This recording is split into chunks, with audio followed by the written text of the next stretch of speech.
Pencil drawing ചെയ്യുന്ന സമയത്ത് വെളുത്ത തലമുടി എങ്ങനെ വരയ്ക്കണം എന്നുള്ള ഡൗട്ട് നിങ്ങൾക്ക് ഉണ്ടായിട്ടുണ്ടോ? ഉണ്ടെങ്കിൽ ഇത് വരയ്ക്കാനായിട്ട് ഒരുപാട് മെത്തേഡ്സ് ഉണ്ട്. അതിൽ ഏറ്റവും എളുപ്പമുള്ളതും ഏറ്റവും പെട്ടെന്ന് യൂസ് ചെയ്യാൻ പറ്റുന്ന ഒരു ടൂൾ ഞാൻ നിങ്ങൾക്ക് പരിചയപ്പെടുത്തി തരാം. വെളുത്ത തലമുടി എങ്ങനെ വരയ്ക്കണം. ഈ ഒരു ട്യൂട്ടോറിയൽ ചെയ്യാനായിട്ട് ഞാൻ യൂസ് ചെയ്യുന്ന pencils art ലൈൻ്റെ HB 4B 8B എന്നീ പെൻസിൽസ് ആണ്. അത് HB പെൻസിൽ ഉപയോഗിച്ചിട്ട് ജസ്റ്റ് ഒന്ന് ഔട്ട്ലൈൻ ഇടാണ്. ഇയാളുടെ ഒരു ഹെയർ സ്റ്റൈൽ അനുസരിച്ചിട്ടാണ് ഈ സ്ട്രോക്സ് കൊടുക്കുന്നത്. ഇനി ഞാൻ ഉപയോഗിക്കുന്ന ഒരു 4B പെൻസിലാണ്. 4B കുറച്ചുകൂടി ഡാർക്ക് ആയിരിക്കും. നമ്മൾ ഏറ്റവും ഡാർക്ക് 8B പെൻസിൽ. ഞാൻ നിങ്ങൾക്ക് വേണ്ടി അവതരിപ്പിക്കുന്ന ടൂള് യൂണിബോളിൻ്റെ വൈറ്റ് ജെൽ പെന്നാണ്.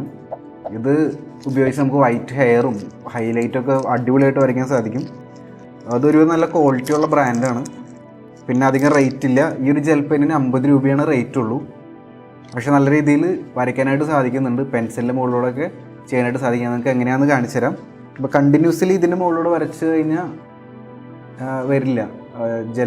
ജെല്ല് ഈ പെൻസിലിലോട്ട് ഇറങ്ങില്ല. അതുകൊണ്ട് നമുക്ക് വേറൊരു പേപ്പറിൽ ജസ്റ്റ് ഒന്ന് വരച്ച് കഴിഞ്ഞിട്ട് ഇങ്ങോട്ട് വരയ്ക്കുമ്പോൾ കറക്റ്റ് വരും. മുമ്പും നമ്മുടെ മാർക്കറ്റിൽ ഇതുപോലുള്ള വൈറ്റ് ജെൽ പെൻസ് അവൈലബിൾ ആണ്. പക്ഷേ ഞാൻ നോക്കിയിട്ട് ഈ ഒരു ഗ്രാഫൈറ്റ് പെൻസിലിൻ്റെ മുകളിലൂടെ വരയ്ക്കാൻ പറ്റിയൊരു പെൻ ഇതാണ്. ഈ പ്രായമായ ആൾക്കാരൊക്കെ വരയ്ക്കുമ്പോൾ നിങ്ങൾ ഏറ്റവും ബുദ്ധിമുട്ടുന്ന ഒരു പോർഷനാണ് ഈ ഒരു വൈറ്റ് ലൈൻസ് വരയ്ക്കുക എന്നുള്ള കാര്യം എനിക്കറിയാം. അതുകൊണ്ടാണ് ഇങ്ങനൊരു ടൂള് ഞാൻ നിങ്ങളെ പരിചയപ്പെടുത്തുന്നത്.